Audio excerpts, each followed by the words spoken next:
Where do we go on a daily basis, and what do we find there? You know, think of some places. Do you go to your house? Do you go to your friend's house, or maybe your school, or do you go to other establishments, hospitals, anything? You know, what impact are the places that we are going to having on us? You know, what is going to that place doing for you, either positively or negatively? And why does architecture offer a unique opportunity to impact the world? See, these questions are some of the things that we're going to be answering in the following speech. So, really, the bottom line, whenever it comes to this speech, is we're dealing with just two things, all right? There's a problem, and the problem is that your physical environments are impacting you in a negative manner, and the physical environments around us are actually impacting a lot of people in a negative manner. But I'm not just going to tell you, well, it's horrible, you know, this is messing up that, that is messing up this. There's actually a solution, and we're going to talk about it, but the reason that this is so incredibly important for you guys, but really for all of mankind, is that what is done here by an architect through the process of design can ultimately determine whether these children will end up here or here. So, enter Dr. Gary Evans. He's an environmental and developmental psychologist from Cornell University. He was actually incredibly instrumental in the research that I did for this project, because he has conducted numerous studies relating physical environments, built environments, to how they impact our mental health and the development of children. And the bottom line is that the built environment has direct and indirect impacts on child development and mental health. So this is something that's very important, and his research is actually going to be instrumental throughout this project. But for the scope of this, I didn't want to bombard you guys with a whole lot of information, so I said, all right, three things: home, schools, and hospitals, right? Now, I found a lot of information on those, so it was really easy to pick those, but as we go through this, you'll see why those are actually incredibly important. Tackling area number one, we have home. What kinds of environmental stimulants, what kinds of built environment characteristics impact our home lives? Well, the type of housing, the degree of crowding or overcrowding, and noise levels are actually incredibly impacting whenever it comes to your mental health and the development of children. So we're going to hit the type of housing in this next slide. Number one, types of housing. Well, families in high-rise housing have actually been shown to have fewer relationships with their neighbors. Now, we're not exactly sure why necessarily, but statistically speaking, if you are in a high-rise, that means an apartment complex, something that we would see in New York or in a lot of inner-city areas, then you are far less likely to have close relationships with your neighbors. Now, it may not seem like it's too terribly important right now, but what you need to understand is that whenever you have fewer relationships with your neighbors, you have less of an opportunity for social interaction for yourself and for your children. And what this has shown is that eventually it causes tension within the families. So the type of house that you're living in, high-rise, an apartment complex, something like that, is actually starting to impact you psychologically and socially, because you're interacting with other people far less. Looking at your children, we see that high-rises have a lack of places to play. You know, there aren't a whole lot of parks or things like that where kids can go and actually hang out with other kids, just play, you know, chill out a little bit. That's really a problem, because you want your kids to be safe, right? You don't want anything to happen to them. So obviously, if you know they can't go somewhere and you can't be confident that they will be safe there, you want to keep them in your house. You know that they're safe in your care, but whenever children are actually kept in the house for long periods of time, it can start to cause social withdrawal and interfamilial tension. So parents and kids are starting to get on each other's nerves whenever everybody's inside all the time.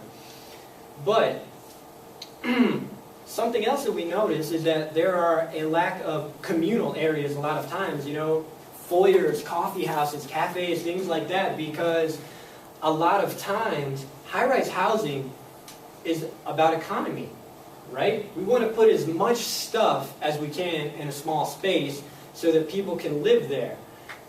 High-rise housing comes from the problem of overcrowding ultimately, and you really find it very hard to set aside a stipend so you could build a park or a garden or a coffee house or something like that. But what that means is that just like the kids are having fewer connections, fewer relationships with the people around them, the structure of the building is impacting the adults because they can't get in touch with other adults either. Now, crowding, as I said, it's an issue, right? It's a big issue in inner cities, in low-income areas, things like that. But there are no words on this slide. That's kind of weird, right? Because, maybe I forgot what it says or I didn't put it there. No, that didn't happen. The reason that there are no words on this slide is because overcrowding has been shown to stunt development of reading.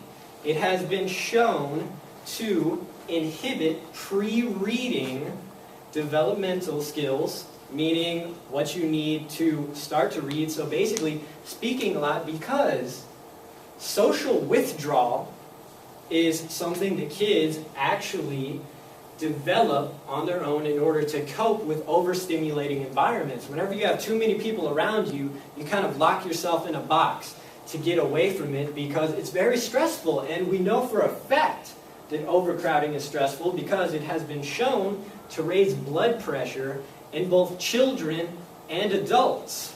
Moreover, it has been shown to increase the levels of stress hormone in children ages 10 to 14, causing a lack of sleep and other various health problems. So it's not just impacting you psychologically or socially, it's having an impact on you physically whenever you have too many people around you, whenever you have a poor architectural design that has a lot of people in one area, it just stresses you out. It gets in your head, but it can have long-term physical impacts as well. Now, noise. Do you remember your grandmother and your mother and your aunt and your great aunt and your teachers and everybody else telling you that rock music is really bad for you, that it fries your brain?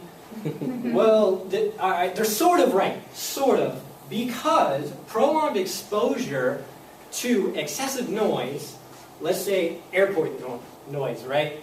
Jets coming in, jets going out, all of that stuff, has been shown to cause significant reading delays for children.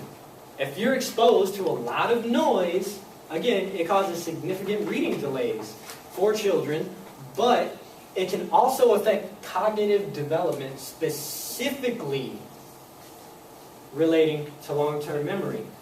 Now, again, noise. How much pollution you have in the air, noise pollution in the air, is something that relates directly to architecture, and you'll see why in some of the preceding sections whenever we start talking about the solution. Now, why our schools are broken. I can't really see. So, alright. Of course, it starts with the messed up homes, right? If you're living in an overcrowded environment because, your apartment complex was poorly designed, or if you have excessive noise because the acoustics were not properly designed, or any of these different things that we just talked about, then that's going to impact you, and you're going to bring that to school with you, right?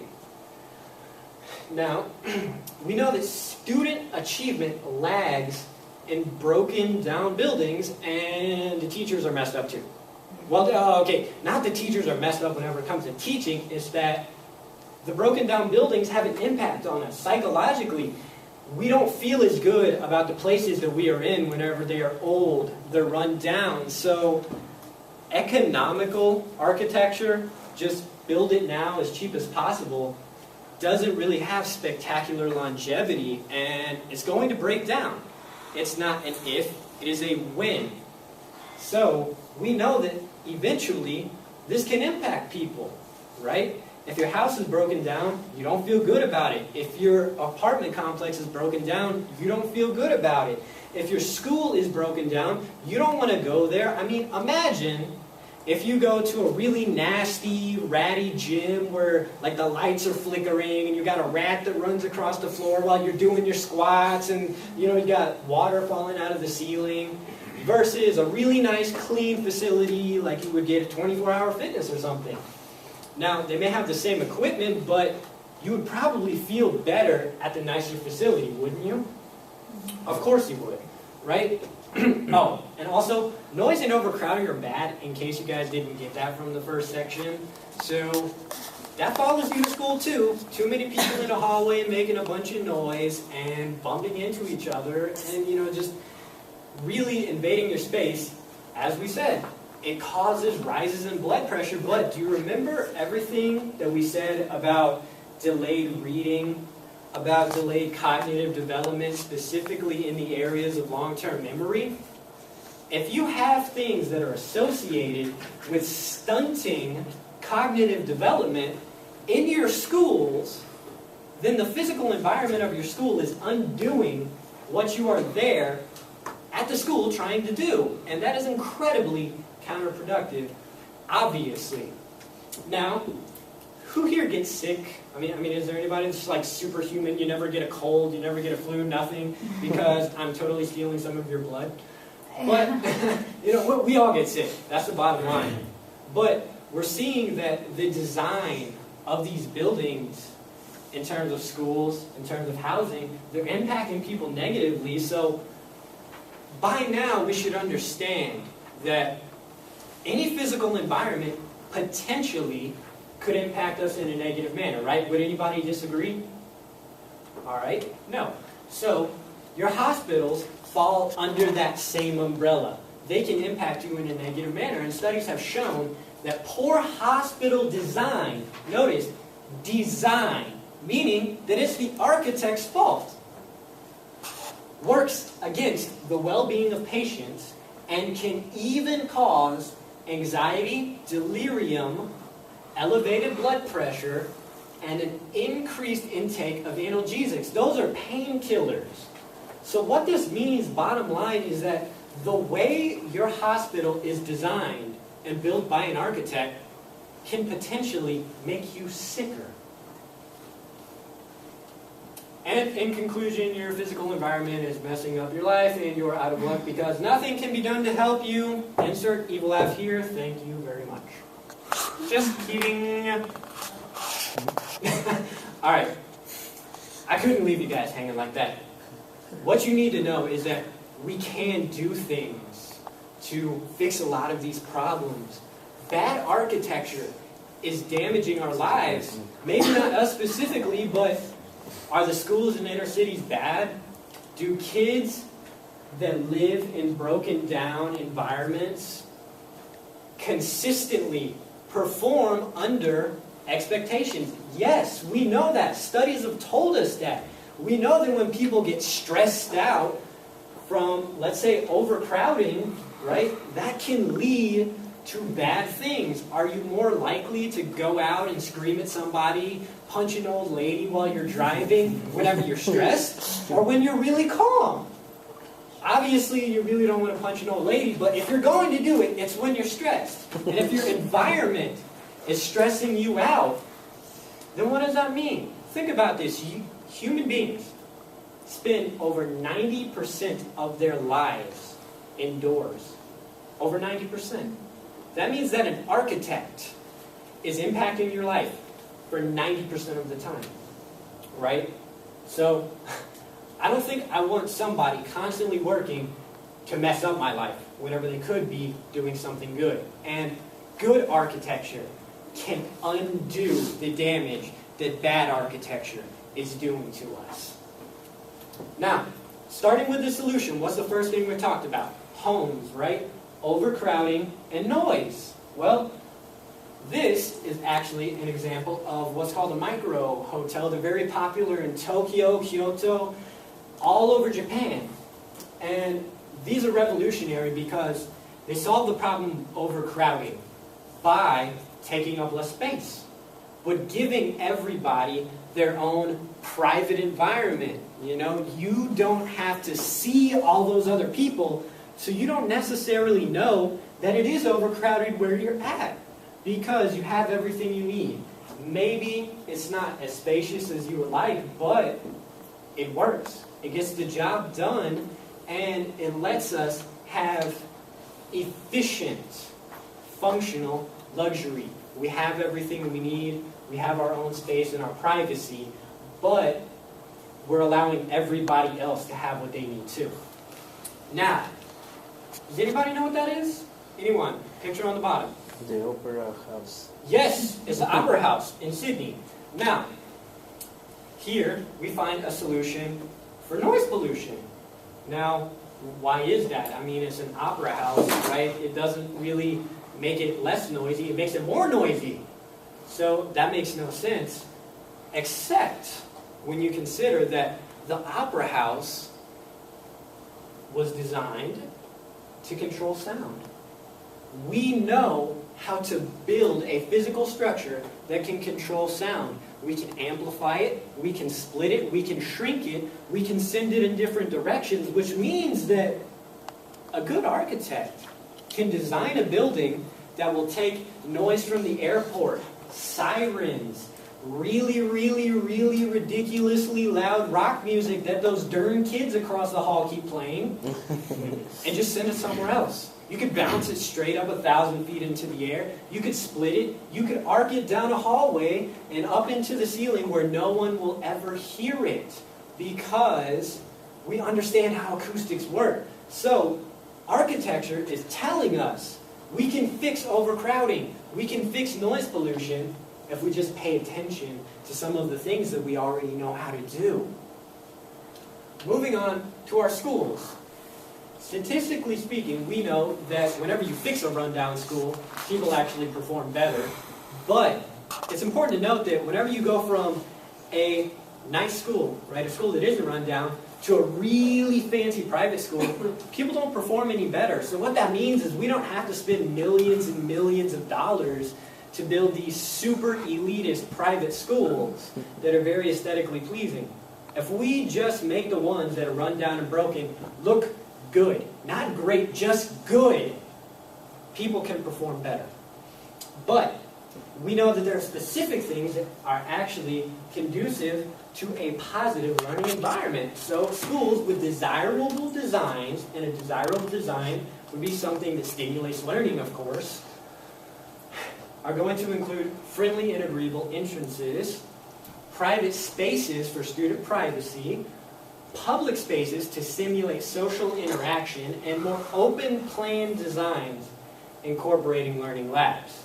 Now, let's take a second to recap some of the things that we were talking about earlier. What was one of the problems that we saw? Noise. Noise, all right. So, how do we combat noise, right? We can build a school with better acoustics, right? Get rid of it. How about overcrowding? What did we say about Japan? Having your own private space helps you to deal with the overstimulating, overcrowded environment. Right here, spaces for student privacy, right? Public spaces to stimulate social interaction. You remember in section 1 how we said that high-rise housing will actually cause you to become socially alienated. You can build an area that stimulates social interaction for people so you can combat those same problems that a lot of this bad architecture is causing very simply if you just give people an opportunity. Now, this is going to tackle the whole, hospitals that make you sick thing. I personally think all hospitals make you sick, they're evil. But we know that Alzheimer's patients adjust better to homier facilities and facilities that allow for wandering and wayfinding. We know that Alzheimer's patients don't like to be locked down in this really cramped, whitewashed room. If we have an opportunity to design a hospital differently so that it can impact someone positively, so that it can make them feel better, why wouldn't we do it? We know that exposure to light is effective in reducing depression, but here's the thing. It is effective in reducing depression even in people that were hospitalized for clinical depression. So something as simple as designing a building so that it has natural light flowing in can combat depression. Here's the kicker though. Something very, very interesting about this whole light idea, getting light into the rooms. We don't know why just yet, but there is conclusive evidence stating that mortality in rooms that have better exposure to light is consistently lower than in those rooms where there is no light. Now what that means is that possibly just getting a little bit of light into a room, putting a window there, could be the thing that makes the difference between living and dying. Ignorance in architecture is not excusable whenever it comes to matters like this. If all you have to do is put a window in the design to save somebody's life, there's no reason that we can't do that. Finally, special ceiling tiles were put into a hospital in Sweden, and they were actually able to reduce noise, which eliminated restlessness in a lot of people. So we know that whenever you get rid of that noise, whenever you get rid of all of these problems that we saw with all of the other architecture, it makes you feel better.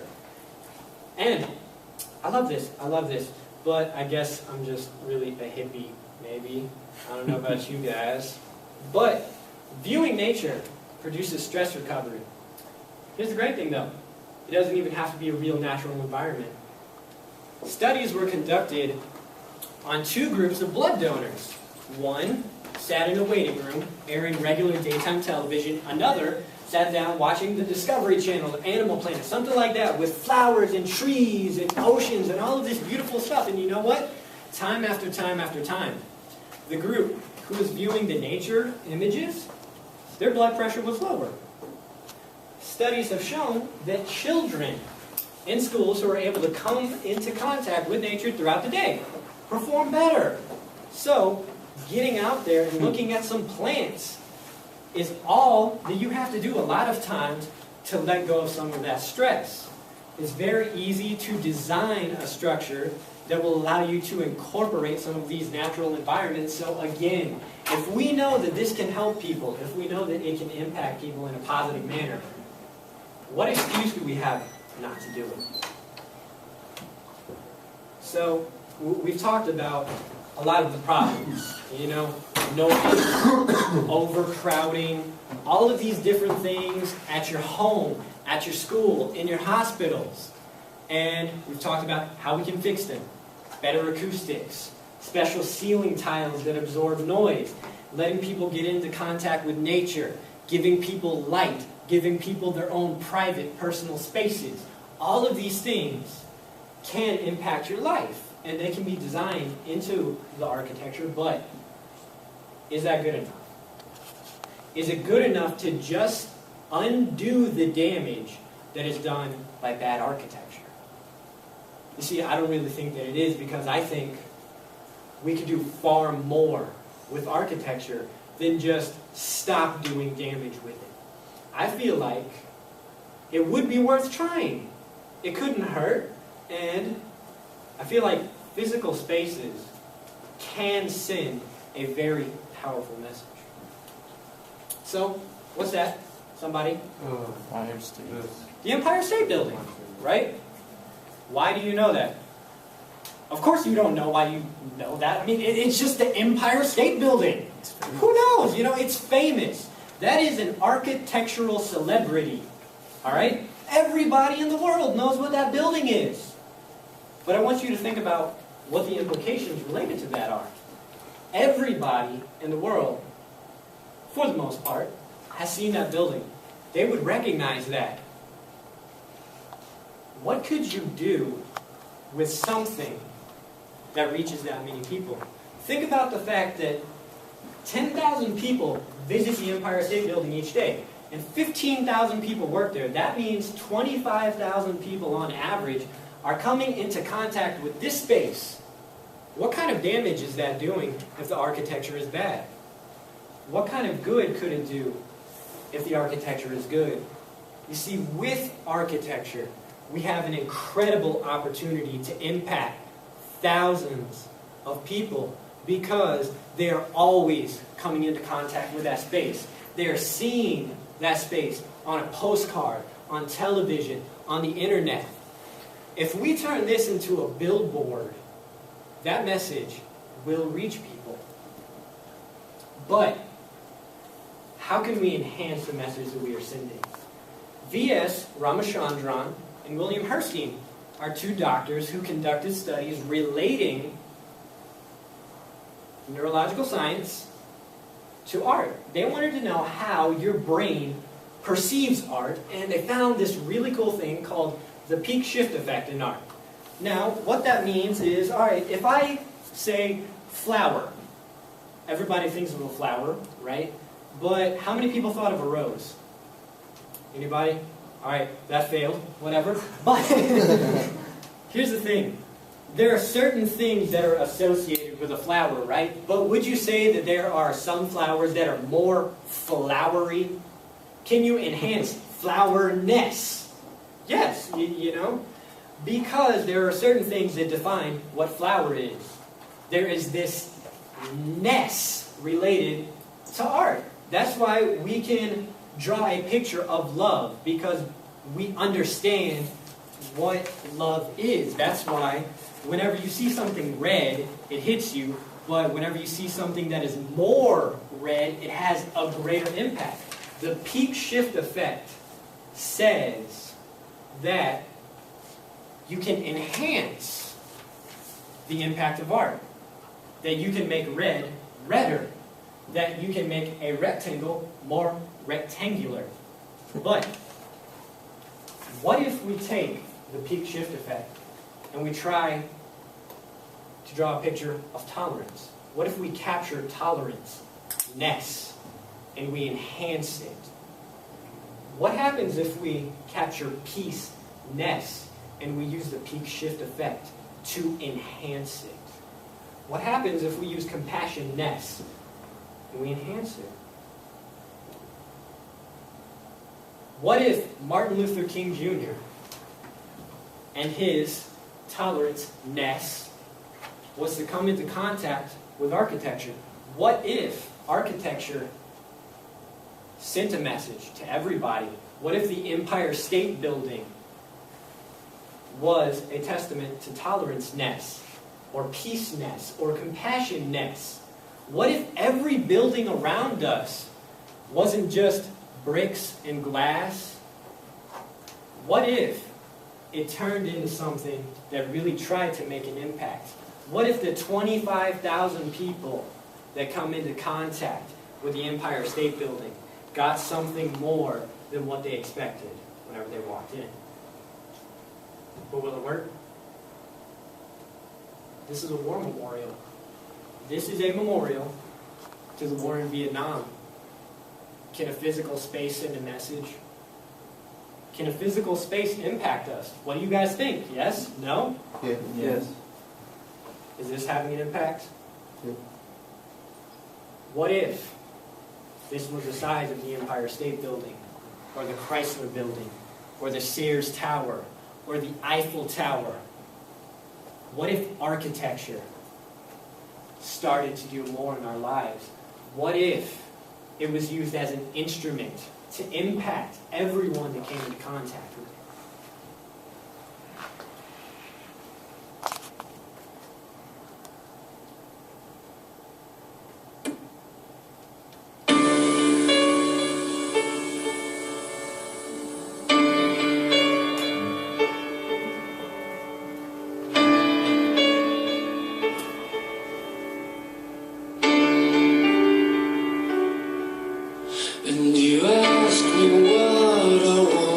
this year, and I try to make this kind and clear. Just a chance that maybe we'll find better days.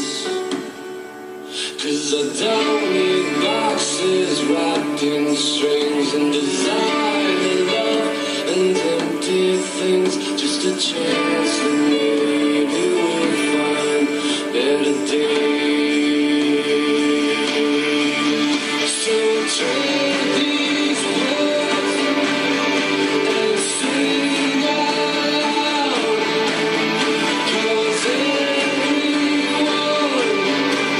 is forgiven now.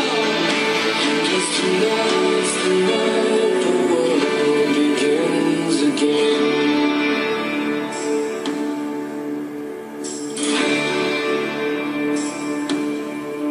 I need someplace simple where we could live, and something only you can give, and that's faith and trust and peace while we're alive.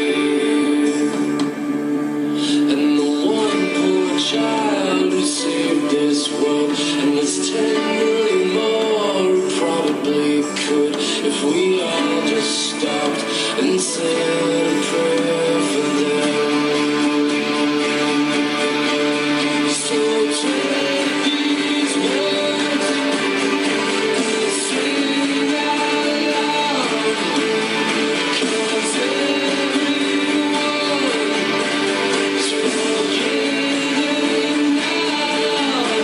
'Cause tonight's the night the world begins again.